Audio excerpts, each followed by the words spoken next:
মাসের শুরুতে যা হয় ভার্সেস মাসের শেষে যা হয়।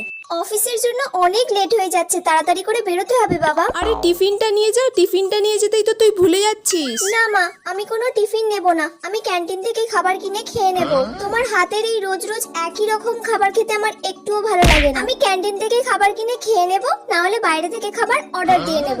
আমি সেই সকাল থেকে উঠে তোর জন্য কষ্ট করে রান্না করলাম। তোমাকে আর আমার জন্য কিছু রান্না করতে হবে না। দেখবো তোমার এই বড়লোকি চালটা কতদিন চলে। ঠিক আছে, আমি আসছি। বাইরে থেকে তো খাবার কিনে খেতে খেতে আমার সব টাকা শেষ হয়ে গেল। এখন মাসের শেষটা ভালোভাবে চালাতে পারলে হয়। মাকে তো আমি আমার জন্য রান্না করতেও বারণ করে দিলাম। দেখি কাল যখন বেরোবো মাকে একবার বলবো। মা বলছি, টিফিনটা দাও না আমার। আমি তো তোর জন্য কোনো টিফিন করিনি, তুই বললি ক্যান্টিন থেকে কিনে খাবো। তো যা, তোর তো অনেক টাকা, কিনে খা। আমি তোর জন্য কোনো রান্না করতে পারবো না, যা কিনে খেয়ে যা।